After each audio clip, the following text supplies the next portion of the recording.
Hello, hello. Hey, we're on. Hello, hello. Yeah, we're in.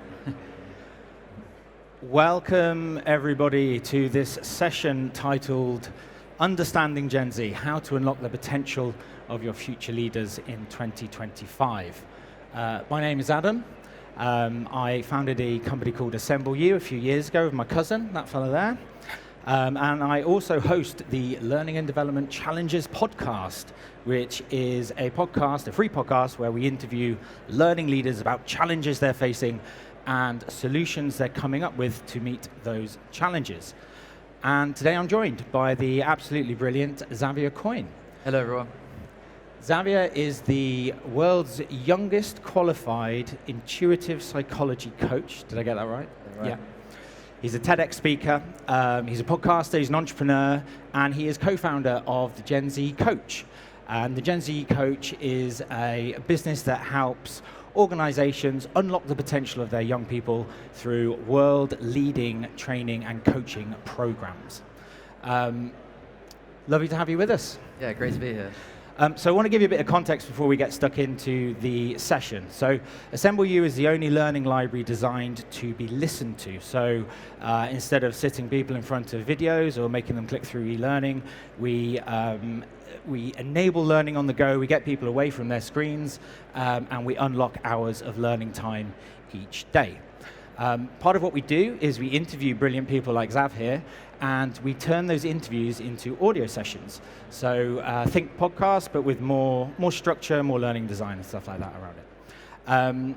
Zav and I are working, along with his business partner Patrick, on a new series right now on this exact topic, so how to unlock the potential of Gen Z. So what we thought we'd do today is give you a taster of some of the things we're talking about in that session, and hopefully get you to take away some really interesting top tips, but also really just get thinking about this subject and how it might apply in your organization. We've got roles to play today. I'm playing the role of aging millennial, so there we go. Zav here is our hip Gen Z fella, as you can see by the vest.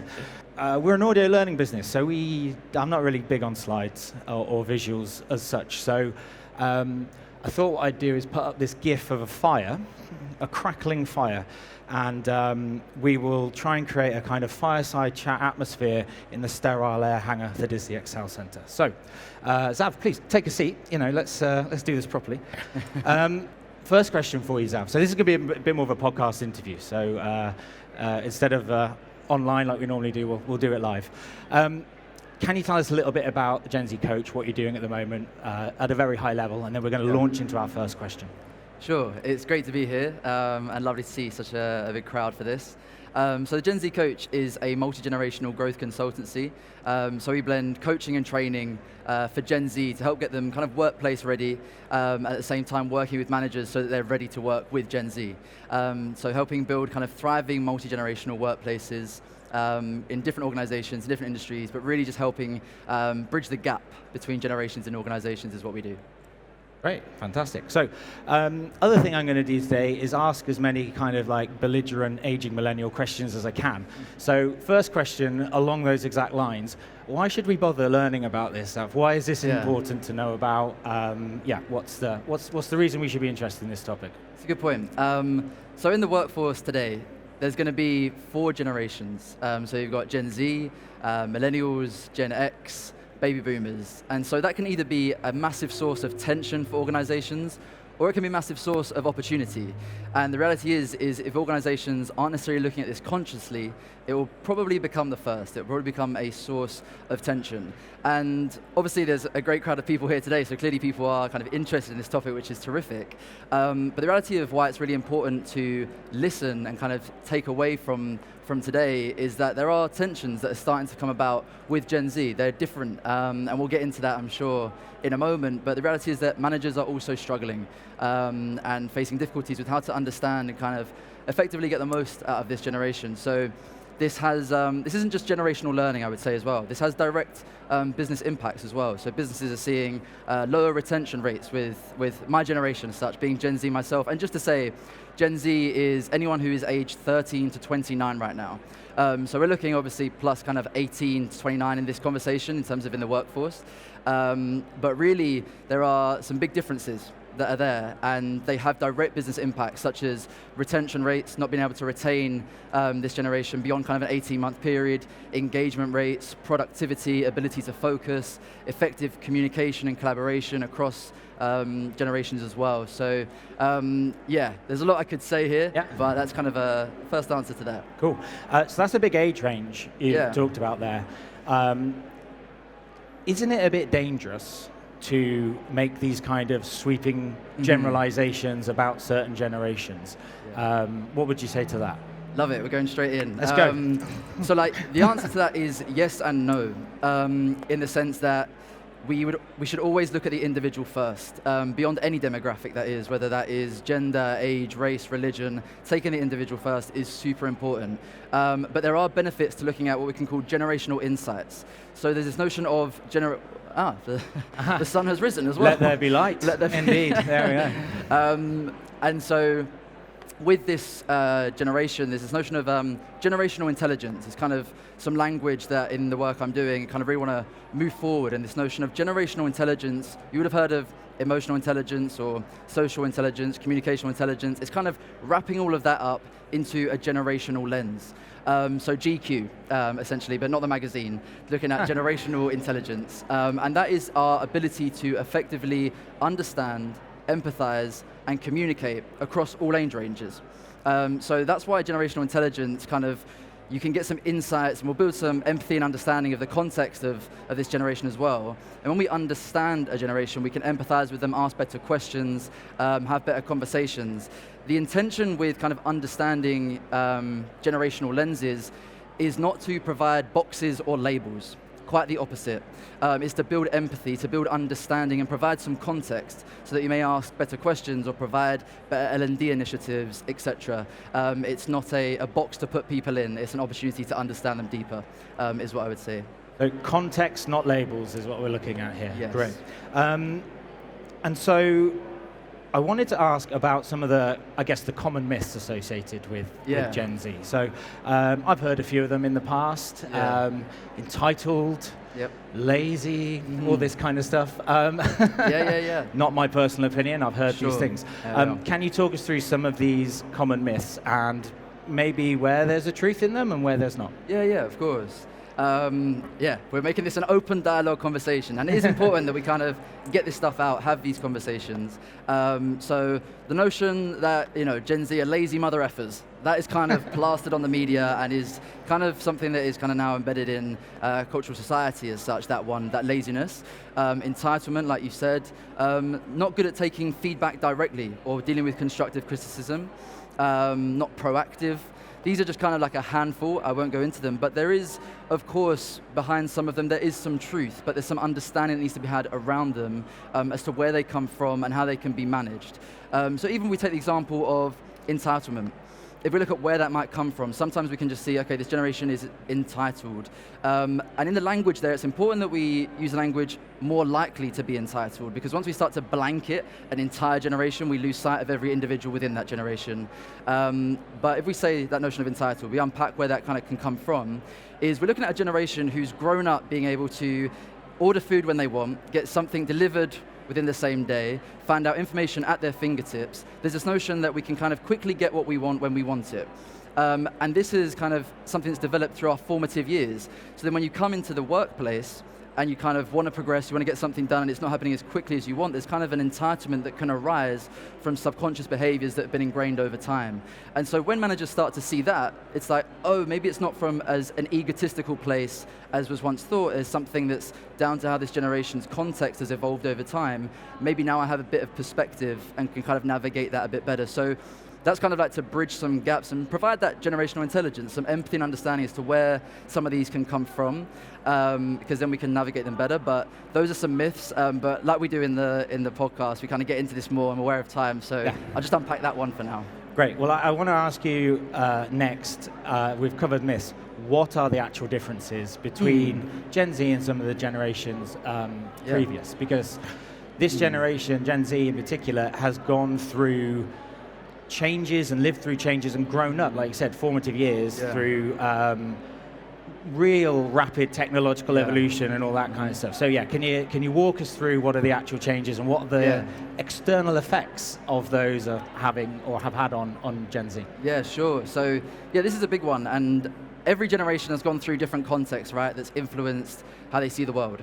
But with Gen Z, some of the stuff I'm going to share now, what's important is that this took place during their formative years, when their prefrontal cortexes weren't fully developed, when they were very influenceable and malleable neurologically. So if we look at, I'll kind of fire through some main kind of context here, but you can go deeper into them in every one. So we look at starting in the 2008 recession, growing up with parents who were financially struggling, we saw them burn out, we saw them really try and get bread on the table, and we can link that to then the value of our generation being like, okay, mental health is really important actually. I'll try and link each context a bit to some of the generation. Good idea. And then the climate crisis. Everyone's affected by the climate crisis, but this generation really sees this as, we can't kick the can along the road any further. This has to kind of stop here, we've got to do something about it, and so there's this notion of anxiety arising of like, okay, there's action we need to take, but we're kind of in a bit of a sticky situation there. If we look at the pandemic, I mean, just imagine what it would be like to go into your first grad role and you start in your bedroom online. Imagine what that would do to how you perceive a successful workplace environment, how you perceive communication, work-life balance, what you perceive to be a successful job role. Like, that is completely shifted if you start kind of in the middle of a pandemic, your first kind of grad role. And there's lots to share about that in terms of how that influences social development, communication. I'm aware my mic is rising as I'm talking. I feel like I'm going to take off. So yeah, the pandemic, the context of that is massive. And of course it influenced everyone, but during your formative years in how you have workplace interactions is really big. And then internet and technology. We've grown up as digital natives. That is one of the biggest things that is different about this generation, is growing up not knowing a world without the internet. And so being able to find out information when you want it, so quickly, so easily. And it links then to smartphones and social media. Now this is where we get into the real depths of it, and is really what is driving a lot of change within this generation. And this generation has sometimes been called the anxious generation.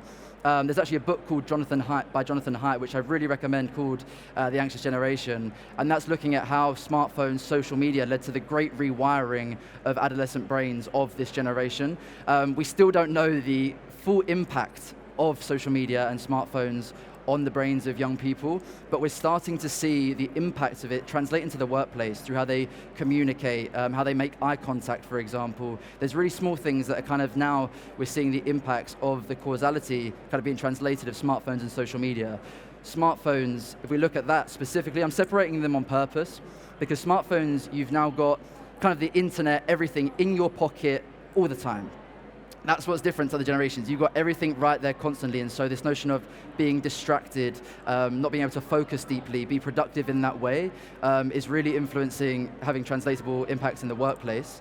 And then social media. Growing up, you're managing a personal brand from the minute you kind of get on a phone. You've got a front-facing profile. How are you perceived by others, and how are you perceiving others? This notion of comparison constantly arising.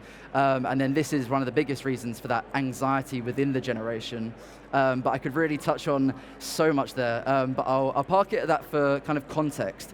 And of course, it also paints kind of a certain picture. It doesn't paint like the greatest kind of context for this generation in a way. So I want to quickly touch on some of their values and strengths as well, which is really important that we see both sides to this generation. I'm aware of time, but can I quickly touch on? Yeah, let's do some values and strengths, because I like these. These are great. Nice. So we look at some values. Authenticity and transparency is really important to this generation. Questioning the status quo, not just directly believing in institutions, questioning things, growing up with that questioning is really important. And it links to what I said about, when we think about the climate crisis, global conflicts. What's different now is this generation has this kind of bombarded onto their phone constantly. Before, other generations, you have to pick up a newspaper, turn on the news. Now it's a constant feed of kind of climate anxiety or global conflicts. And what this then does to the way this generation kind of sees, okay, we need to question this, we need to take action, we need to do something about this, is a big value. And we could talk about, there's lots that I go on to, like work-life integration, not necessarily even work-life balance, because it implies a separation. How does work integrate within my life? The value of purpose and fulfillment being directly tied to their work, wanting to create social impact. So there's a few values, and we've got a whole 50-minute episode going into this, so you can really unpack this deeply. But if we translate that into strengths, one of the biggest strengths is, the reason I've spent a bit of time on those values, is one of the best strengths that they have is being values-driven. Their values don't leave when they enter the workplace, they come with them. And that really drives how they are in the workplace environment. Also kind of, we could say, if we link that authenticity and transparency piece, you could say they're BS detectors in a way.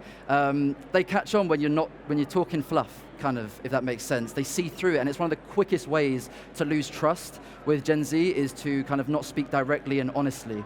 So there's many more strengths, like being digital natives, like the side of, obviously the digital side, we've explored the negative side of it and the impacts there, but also the positive side is massive. There's real opportunity that this generation is really fast at learning when you get into it and is really competent with digital skills and softwares. So being global natives as well, kind of just riffing them off as we go. So I know it's a lot to take in, but global natives, being culturally aware, being able to communicate across cultures effectively, growing up as statistically the most diverse generation ever, like statistically the most diverse, ethnically diverse generation. And so that is why diversity, inclusion, when we look at that, it actually links statistically as well to kind of where this generation is at. Yeah, it's so many things there. One of the things that really struck me recently is about the instantness of access to everything. And we started watching Gladiators with my kids. I've got 3 kids. Started watching Gladiators with them. We watched one episode on a Saturday night, and my oldest kid said, "Can we watch the next episode, Daddy?" And I said, "No, we need to wait till next Saturday when the next one is on." And he just didn't get it. He didn't understand. He's 6 years old, and he did not know that TV can be accessed on demand, because his life to that day has been iPlayer, Netflix, all that kind of stuff. And I was like, you know what, crap. We haven't actually watched something on the TV that's on a scheduled time ever, and he's 6. I was like, that's bonkers. That's how much the world has changed. And this generation, Gen Z, and then Gen Alpha coming after that, is really being impacted by these changes, and it affects how they, their expectations in the workplace in a really big way. Definitely. Right, next question, scenario. Say I've just hired a Gen Z into the business. Say she's in her early 20s. Say she's called Molly, maybe. Where's Molly? She's here. There you go. What would your advice be to us to, how do we make sure we're doing the right things? How do we make sure we're playing to strengths? How do we get the most out of this new hire? What's your kind of strategy there? Cool, yeah, great question, and hi Molly. I'll say kind of almost a bold statement in a way of your beliefs equal their performance. And we'll kind of join the dots up there. So what I'm really saying here is it's so important to kind of audit and be aware of the beliefs you have as a manager because of how they then can translate into the workplace. So if we take even a non-workplace environment, just kind of, I'll run through some rhetorical questions with you guys. Kind of, how do the beliefs you have about someone influence the way you communicate with them? And how does the way you communicate with someone influence the quality of relationship you have with them? And so if we translate that into Gen Z workplace context, how do your beliefs about Gen Z, about this generation, influence the way you communicate with them? And then how does the way you communicate with them influence the way they fundamentally perform in the organization? And there's this notion that is responsibility given or taken?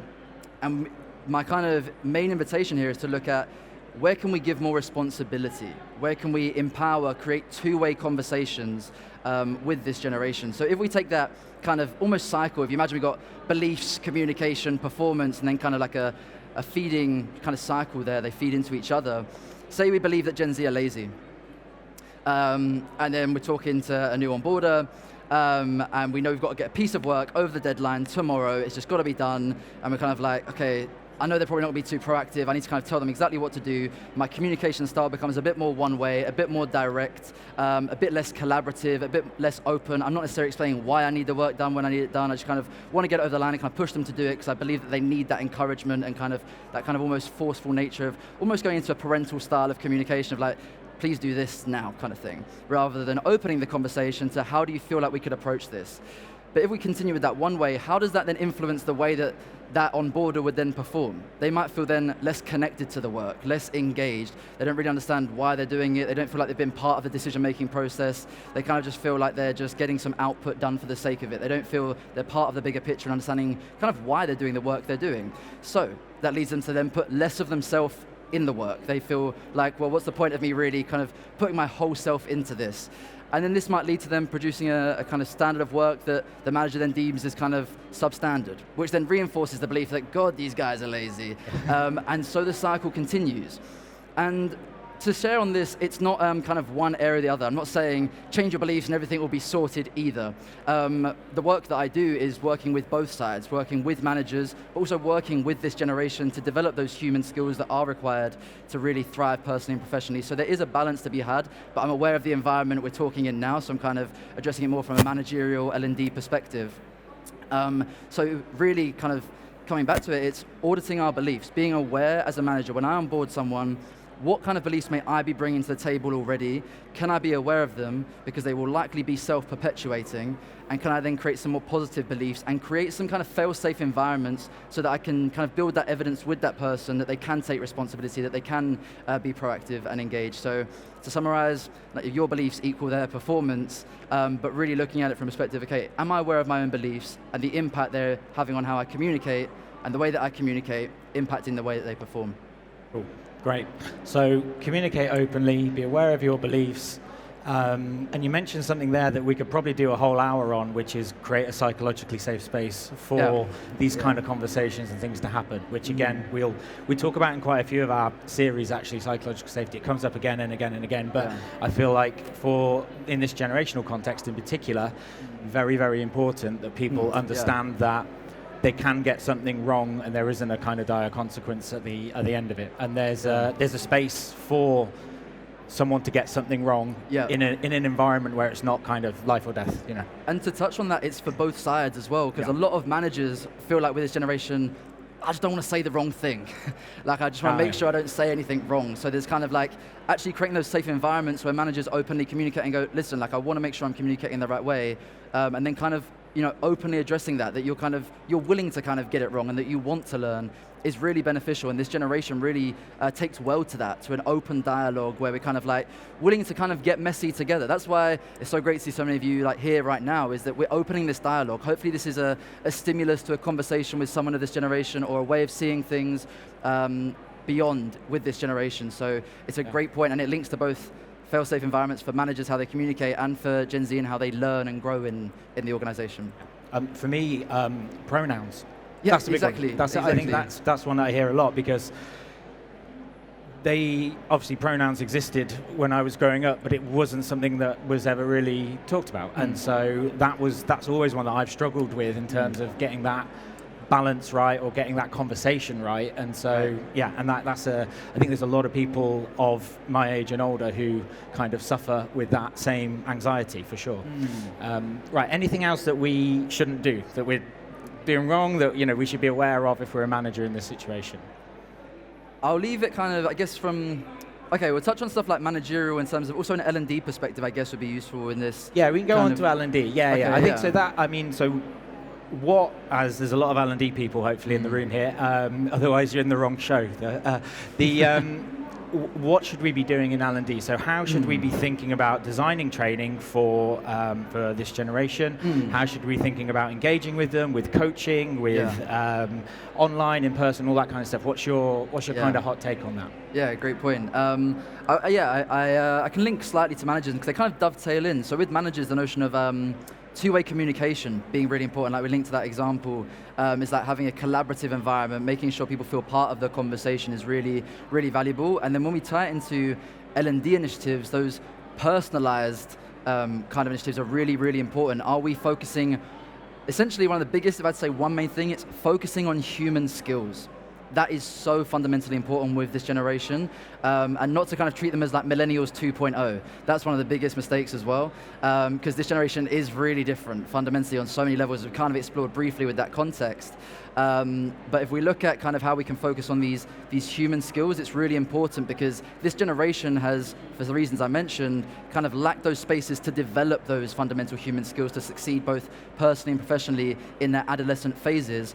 And so organizations, you could say, well, why do we have to kind of take on that responsibility with our training? And the reality is, you don't. No one is telling you that you have to, but you will likely suffer the consequences if you don't, because it's influencing the way they communicate, it's influencing the way they perform, it's influencing the way they have multi-generational conversations. So kind of the notion of human skills being important, two-way conversations, making it feel collaborative.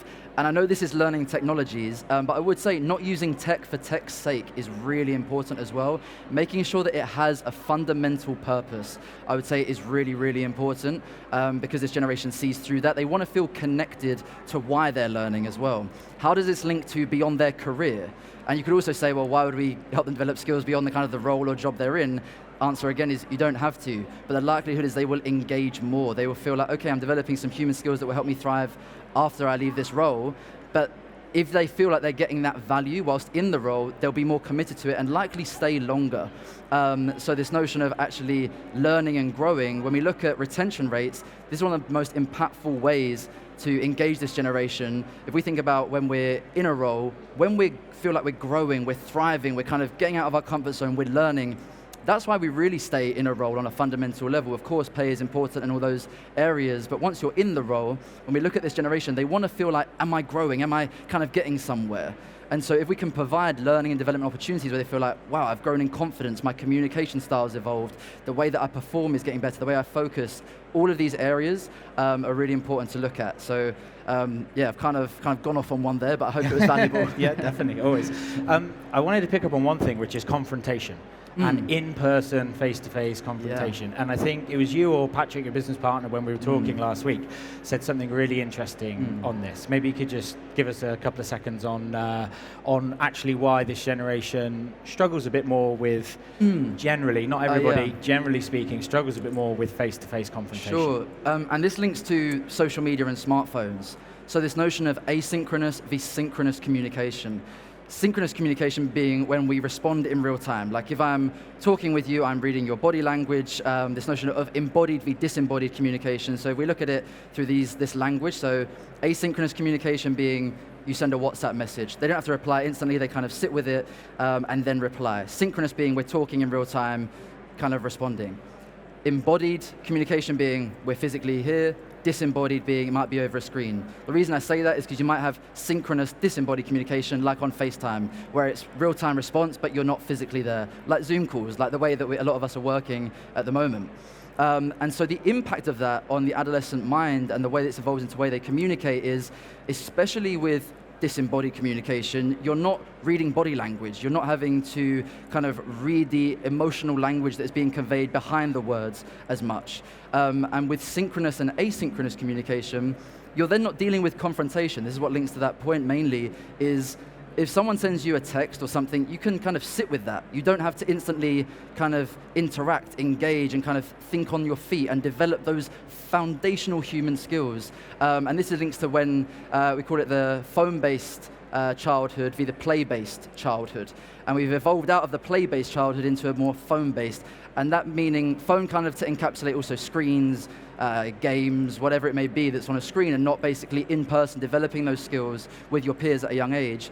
That then is now translating into the workplace context because they feel less equipped to deal with confrontation or take constructive feedback effectively. So these things, as you can see, the context really is translating into direct impacts. They've had less practice, basically. Yeah, had less practice. Yeah, cool. Well, let's wrap it up there. Have you got one top tip you want people to remember from today's session, Zav? Ooh, I would say the one top tip is, if I was say, looking at your beliefs. Really, that would be the main one. And what is amazing about you being here today is that you've come to learn and turned up for this session. So I would say looking at your beliefs, how they might influence your communication, and then how they might influence your performance that is coming out of the people that you work with. And fundamentally also not ignoring that this is a problem as well, which is why it's great that so many of you are here, looking at there are generational gaps, acknowledging that, and essentially, if I say one kind of practical takeaway, creating the spaces and the training that helps these conversations happen and kind of helps to develop human skills with this generation would be my main takeaway as well. Human skills, let's leave it there. Nice. Ladies and gents, if you would like to connect with Zav or myself, our LinkedIn's are there, please do, assembleu.com. We are both going to be down on stand D05, which is all the way down this aisle here, right at the end, opposite to Chabo. We'll be there for a bit. Come and have a chat if you've got any questions or like to talk some more.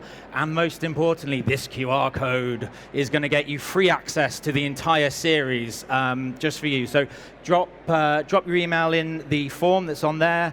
When the series is ready, it's probably like 6-7 weeks away. We've recorded a couple of hours. Yeah. I think we're probably going to get 9 or 10 hours out of this, to be honest with you. There's so much to talk about. It's so much depth. And we will send you completely free personal access to this for, we'll do 2 months. You can have it for 2 months completely free. There we go. Making it up as we go along. Thanks so much for coming to the session though, everybody. And yeah, hopefully come and chat to us down on the stand. Yeah.